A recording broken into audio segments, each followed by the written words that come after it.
All right. When starting 2D photo bashing techniques, I always have a really good amount of reference. These are different folders. This one's all animals for the most part. I'll cut and splice pieces if needed. This is backgrounds if I want to put splice a character into a background. Some neutral just backgrounds and ones that are more landscape based. Um, but it's ones I've collected and I'll use over time, so I put them in individual folders. This particular one folder is just more like miscellaneous, like effects based stuff, just weird, bizarre stuff, lightning, plasma. And then I have a folder that is just images, and these are ones of stills that I have taken, and also these are also from Shutterstock, which is the most of the images we saw in the other folders, which is always good to use for copyright purposes. These are some of the photographs of various people I have taken shots with costumes on that I'll use for various characters moving forward. And then we go into, let's see, textures. So textures are basically, for the most part, I'll use this for the 3D section.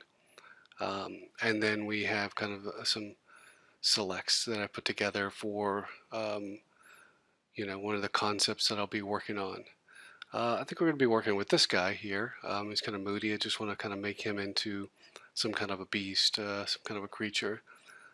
And most of the stuff, when you're finding images or you take a picture, is trying to find something that evokes an emotion as well as a mood. And this particular image is great because of the nice rim light it has, the core shadow, and the key light on the right. And it's kind of a neutral expression, so I'm not going to have to fight that as far as what I'm going to achieve. If I went to roaring, of course, or screaming, I would go using something different. So now I'm in Liquify. In Liquify, what I'm going to do is I'm going to change the shape of his face. And here this is like these kind of cool little tools that come with Liquify, which is like if you have a face, for the most part, it automatically finds where the mouth is, where the nose is, the eyes, and you have these little sliders that you can mess around with and kind of manipulate. Sometimes they're good to get you kind of started.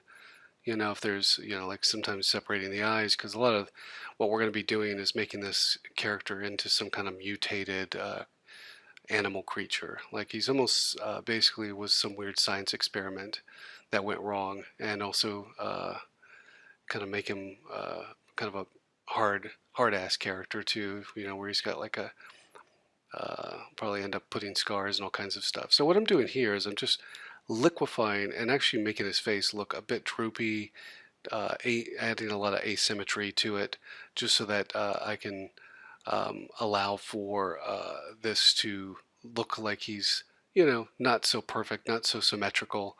Um, and now I want to put some like weird deformity aspects. So this is like this hairless rat is actually a good place to start, as there's a lot of great things like the wrinkles, some of the weird skin disorder that's going on. So what I'm doing is I'm just selecting and cutting out the background so that it's going to be easy to just kind of either use as an overlay or a soft light on top once I manipulate the face closer to the proportions that I want to get it in.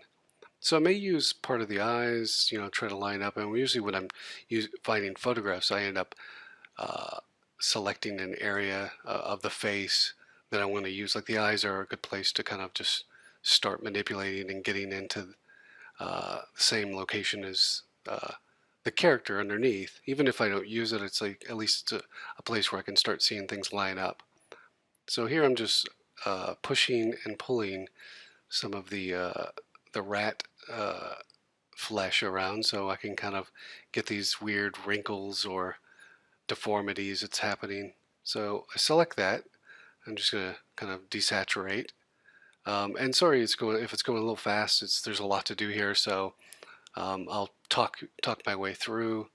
So I'm cutting and splicing pieces of the rat, like the ear. I'm going to erase the rest because it's not really useful. I kind of want this possible ear I might use, or I may, decide not to. So what I've done here is basically lined up the face of the rat, and there's some interesting like wrinkles on the face and the neck, so he looks like he's a little bit messed up and deformed. So this character, what I'm thinking, and say it's a job that came along and it was basically to make a character that's going to be a prosthetic, a makeup, uh, that is going to be on an actor, and they want it to look like a mutated either rat or some kind of a beast. And he's kind of, you know, reading a script, you would get a lot of these characteristics and talk to the director. You would find out like, okay, is this character, you know, is he shy? Is he, you know, is he a warrior? You know, what is his personality? So with this, I'm going through to make him feel more like a warrior for the most part. Saying that that's the character we found. So what I'm looking for now is just other images. You know, this is just stuff I found and put together, like of deformities, to help kind of this weird experiment, almost like if you are familiar with Island of Dr. Moreau. Um, it's a credible story, basically, about you know, this doctor on this island that basically mutates, and he's done it in different ways and different methods based on the stories that and the movies that's been made in the past. Some have been, you know, cutting and splicing animals together into humans to make them different. Some more other experimental aspects. What I've done here, before I go back into the details of that show, is so I've decided that, you know, I'm going to use more of a cat's ear for this, because I'm starting to decide that this mutated character is going to have more cat influence than rat. And hairless cats, hairless animals are great just for reference, as far as, you know, finding a really good reference that you can use, or skin texture, because then you're not fighting the fur that's on the animal itself, and you can, if you want to add it, then you can, that can be another layer. So what I've done here is I'm just coloring it, changing the tint and the coloring, and desaturating it to get it closer to the same hues as the human underneath, so it makes it an easier blend. Now I've cut and spliced a bit of the forehead from the cat, and I'm actually manipulating that to fit onto this actor. Just because there's some interesting wrinkles, and they're not. What's interesting about this I like is that it's kind of goes against what like a human forehead wrinkle. You know, that's this is more vertical, which is kind of interesting, opposed to more horizontal that we'll see on a human. So I'm just blending, you know, desaturating, and you know, and all that fun stuff. So what I'm doing here next is I'm going to actually, let me see, I'm looking for my folder. Yeah, so ultimately I'm going to end up, you know, trying to find some other elements, you know, for the face that I want to just kind of add these animal aspects to. Since I've kind of started thinking about it being more of a, you know, cat, then, you know, there's obviously I have a lot of cat reference here. You know, there's lions, there's tigers, you know, oh my.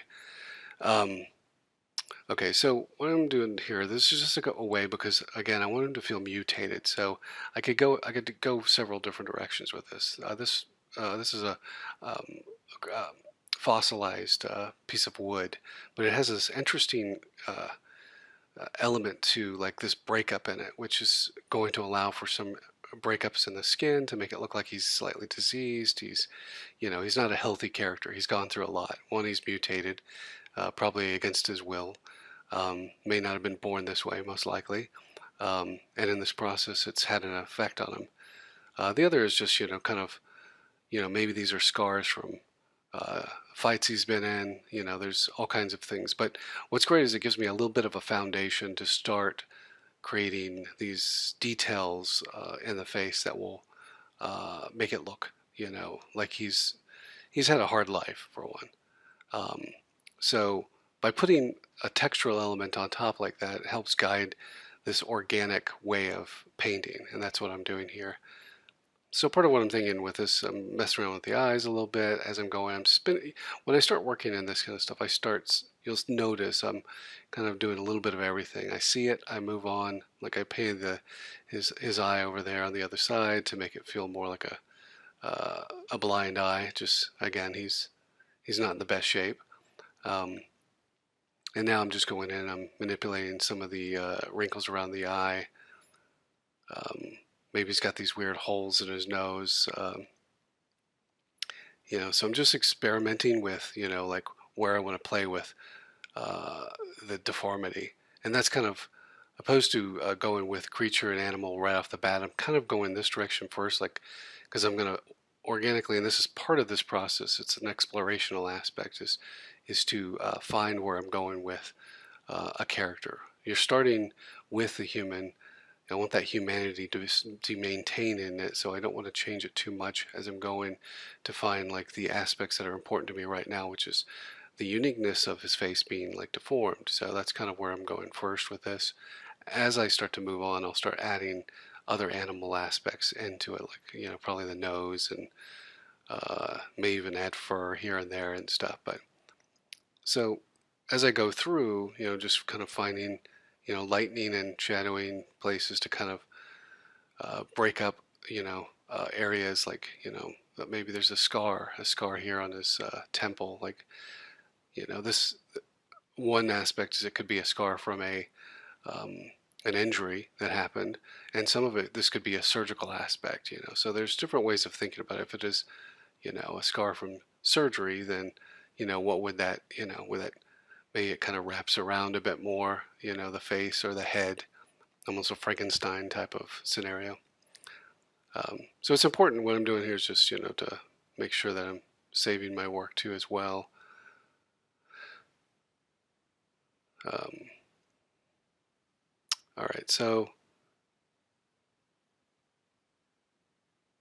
yeah, I'm going to start right now to start adding some of the animal aspects of it. So this is a lion, a female lion, and it's got like just great features, but also very strong and powerful aspects to the face. Some of I even like the patterns around the eyes and the eyebrows, and the nose itself is kind of a cool shape. But I'm going to maintain the deformity, so that's why I kind of did the aspect of deformity first, the irregular aspect of the face, and now I'm going to manipulate this. Now, sometimes before going to liquefy, I'll do that, what you just saw there, which is a warp, using the warp tool. And the warp tool is a great tool just to kind of get, some things lined up in the basic area so that you don't, because the problem with liquefy sometimes if you go too far with it is that you're really stretching the pixels, and you're doing it in an irregular way that makes the pixels sometimes break apart to where they're not as defined as if you use a bit more of kind of a cross between like some of the other transform tools.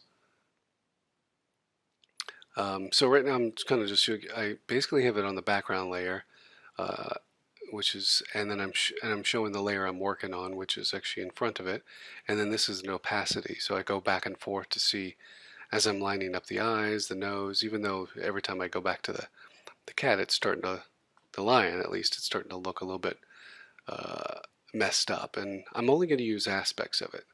So here I just test it out. I go and I make it a soft light, desaturate it a bit, just to make sure that it kind of lines up a bit. So there's things. This is doing some cool stuff around like the brows. I like some of the shapes there. The nose, I want to kind of emphasize that a bit more. So what I'll do is I just copy it, that layer of the nose, by selecting it, and then create a normal layer, and then I erase the pieces I need. And I'm doing this just in places I like, because I'm not going to do it on a global level. I'll end up using parts of the line itself that I'm liking in the nose, the brow, how it kind of breaks up the brow itself, here in the around the mouth, so it doesn't look as human. But I do it, carefully as I'm moving on, so I don't really completely change this to just a cat guy. I want there to be a little bit more human, as maintain that as much as I can. Because part of what's really important when you're doing characters for makeup, but also just characters in general, is you want to maintain that definite humanity, that character that you want to come across. You don't want it to feel generic in a way, because that's not going to help convey the concept of what's going to have to be created, either in CG or prosthetic. Because this could be a combination of a prosthetic mixed with CG, depending on how much this deformity affects the mouth, affects the eyes, the distance of the eyes, and we have separated them slightly. And I may, after I get more things in place, I may actually even move the eyes a bit more further away, just to kind of like give a bit more of the animal aspect. So you'll see that I'm not really getting into the details of the software. I don't think it's necessary. This not this tutorial is really more about kind of my thinking behind it, and just showing you this a process of how I work. One you'll notice is when I'm working fast, I don't really spend that much time on naming the layers as well as I should, which drives certain artists that if they ever have to work on top of my stuff, insane. So I don't recommend that. I recommend, if you have the time, spend the time naming your layers correctly, so you can, if you ever have to go back, you know it's what, and you don't have to try to guess at it. But instead of going through this process for you, I'm not going to waste the time doing that, because that's just more time that of me not working and talking about the process of and the thinking behind designing this character. So what I'm doing here is I'm just selecting aspects of the beard, and kind of blending it in, and just now I'm just going in and painting places on the face to blend all the stuff I just added. So going back to the scar that's around the temple, is like the thinking I was talking about before. Maybe it was a surgical aspect of he had to transplant part of his brain, or they had to get into his brain to add some of the other components into his brain to make him more cat-like or animal-like, whatever this doctor that has created him is. These are the things that when you're actually designing, if you don't always have the answers from the director, what's great about what we do as character designers, and and environment and everything that has to do with making a movie and a character in video games is there's a creative process in this. It's an explorational process, and they may not have all the answers. And what I found several times when I've designed in the past is that I'll come up with an idea that's not in the script. Even it may even go against some of the original thought pattern of how a character was created. But by adding certain components and then explaining them what your thought was behind it, then sometimes the writer and the director will just kind of like go, oh, this is better than what we originally thought. It's makes it creepier for whatever reason, because we're actually opposed to it being like a DNA fusion. It's more a Frankenstein type of scenario where things were cut and spliced, and parts of the animal's brain was put in, and parts of the face was blended. So, which it's all a matter of that's the way I'm thinking when I'm designing this, opposed to what the filmmaker may have been when he was thinking of the character. Because what happens a lot of times is, like, writers and even directors a lot of times will come to us without these answers, and they want help with that, because they're thinking about just the story itself, the story, the characters, what's driving it, to move it forward, and not worry about like the details of of what that character looks like. But once they see that and they're explaining that, then it also may help drive something in the story. There's several films that we've worked on in the past that's this process has really kind of helped drive the direction of a character, and also how they came about. So now I'm finding other elements that I like from different photographs that I've found, that I've downloaded, and I'm just going to start blending those.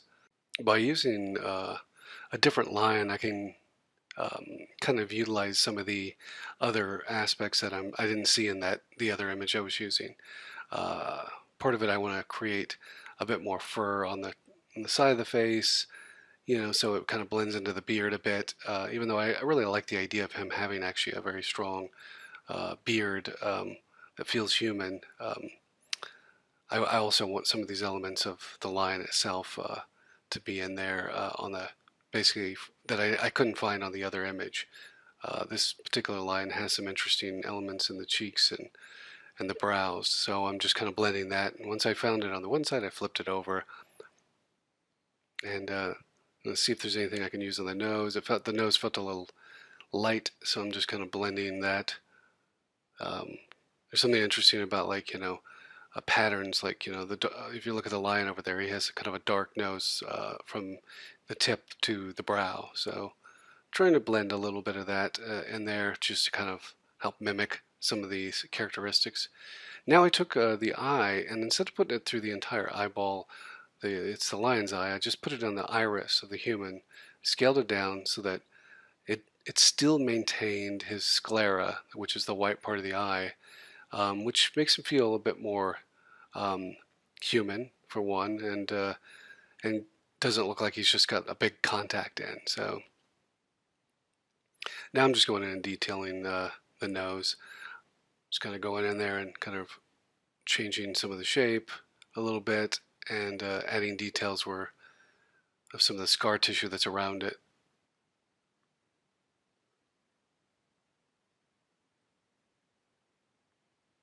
So I'll end up, exploring, and sometimes I'll erase things, I'll add on top as I go, because again, this is an explorational process. And right now he's getting some interesting shapes. There's a bit of a muddiness with a bit of the face right now that I want to clean up, and some of that's going to happen with putting a bit more of the human actor back on top as a overlay or a soft light, so it creates a bit more of the highlights and shadows from the original image, which I'll probably do at the very end after I get a little bit more of this stuff kind of worked out.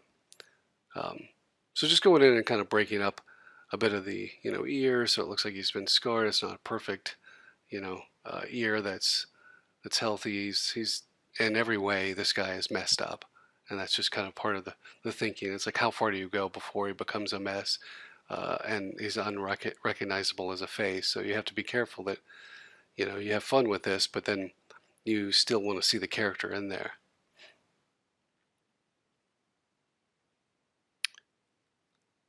So yeah, this is just it's a very lengthy process of like just detailing this stuff, but it's so much fun to do this in 2D. This kind of stuff can be done in 3D, of course. It's just the reason I decide to do certain things in 2D and 3D is, like I mentioned in the second chapter, is that it depends on what the outcome should be. Is it going to be something that's going to be fully CG, or is it going to be a guy in a makeup? If it's a guy in a makeup, why spend all that time building a CG model? Because you're going to be fighting a likeness, you're going to be fighting a lot of other elements that, and also it's in some ways it can be a lot more time consuming, when this process can go by fairly quick, and it gets the idea, and everybody that, say, whoever this actor may be that they've cast, it's like, they really see and recognize that character, and that's important. Doing likenesses in 3D can be done, they're just a little bit more difficult sometimes.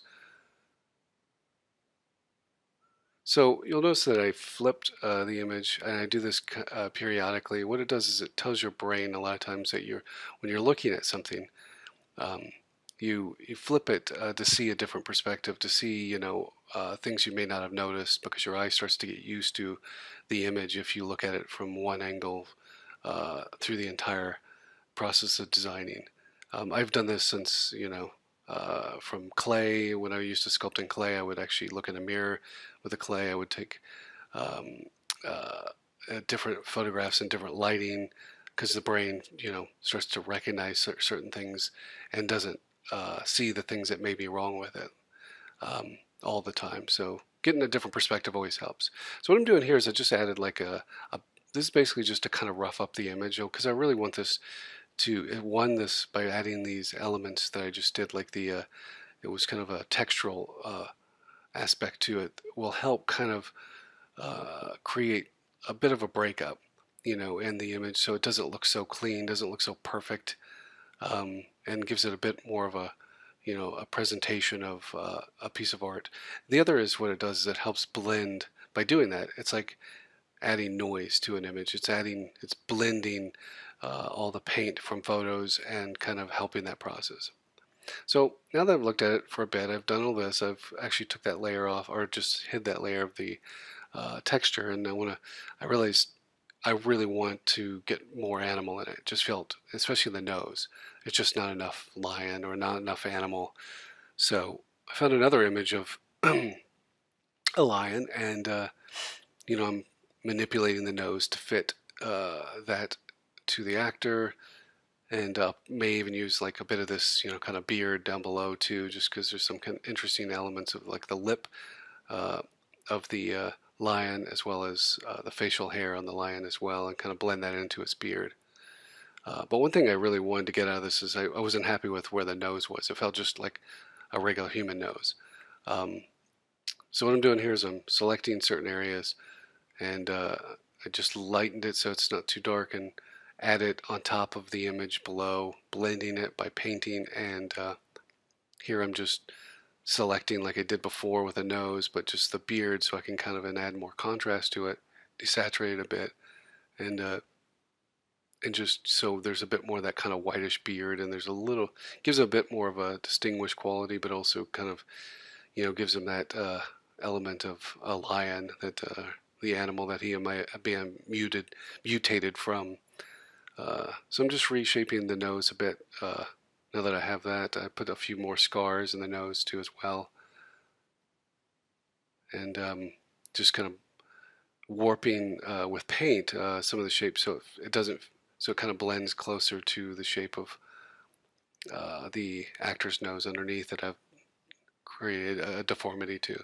Also, I'm getting rid of a little bit of the edge work that makes a cat's nose so distinguishingly a cat, just so it didn't feel like it was just cut out. And he's definitely not a perfect looking cat. There's elements of it, so it's being selective of how much I use, how much of that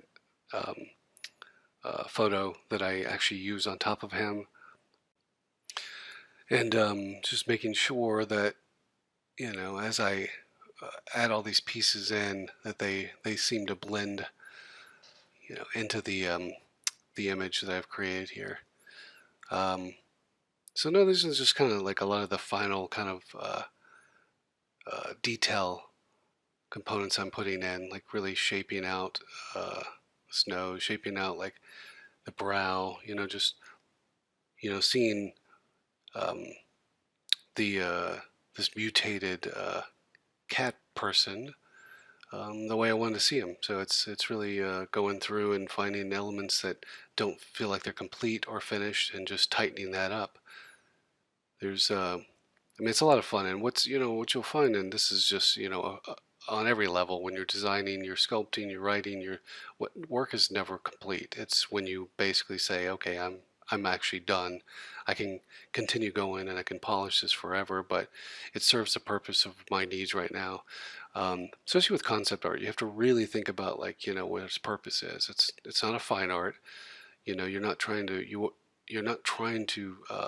tell a complete story or showcase your art in a way that makes you a fine artist in any way. This is a commercial aspect of what we're designing here for a movie, TV show, or game, and with that, there's a time limit. There's no one's going to pay you tons and tons of money just to design one image. When they want to see, like, this is just one of like probably 15 or 20 I would do of the same character. So how much time would I spend on just one? I need it to look good enough, and tell the director, the filmmaker, everybody that's that's a part of it, even the makeup artist if they're doing prosthetic, that this is what where we're going with it. It answers a lot of the questions that they may have. It's doing photo bashing is part of the beauty of doing it is to convey a photo-like presentation. You know, you can also get that with 3D, of course, but with this, it's like it's really trying to convey to the director, this is what it's going to look like in the movie. Do you like it or not? And what do you? And here are the components that I was thinking when I was designing it, how he was put together, how he was created, based on the knowledge I have, and you know, characteristics of how this character is. Say this particular character is a warrior. That's, you know, he was built to basically protect, you know, a person, you know. So this, and in that process, he's like he's ruthless. He just doesn't stop, you know. There could be a component where he's, you know, he's also wanting revenge, you know, for the mutation that's happened to him, and there's an aspect to that that could be in the story. All these little things, as you're designing, you want to think about, you know, what you know, the knowledge you have, and how you can really create a compelling character. Because when we're designing characters, it is fundamentally in the design that that character is coming through, the personality, you know, the of it. There's so many designs in the past, and I've learned the hard way as to if you skimp on the character part of it and you're just spending time to make it more of a perfect orthographic image without any personality, without any um, cinematic quality, then it'll lose its effectiveness, because then you're having to not only explain to the filmmakers, the producers, everybody else that's a part of this, what it will look like when it's in the movie. It's better to show what it's going to look like to help answer that question. And that's kind of the process that I try to always achieve when I'm designing. So what I've been doing here is just really kind of scarring up his face as much as possible. You know, you know, scars always, you know, like they say, they add personality and character. So for him, it's how far do you go before it's just too much? So I'm just kind of breaking up all the little kind of details here and there, kind of uh, you know, going through and making sure that everything's looking the way I want it to look. What I'm doing here is selecting areas around the edge and blurring them, the areas that I've actually worked on and done some detail, so that it doesn't look like it's just painted on. It will help blend itself into the other work that's been done so far. Now what I'm doing is I feel like the background is just too, it's all one hue. So what I want to do is select the background. I selected that, and I'm adding a little bit of blue, a coolness to it, so that it's not competing with the warmth of the character that I actually want to have, um, you know, stand out, you know, but still feel like it's a part of the background, but not be just not blend in. So that's what this process is. And then I save it, and we are done.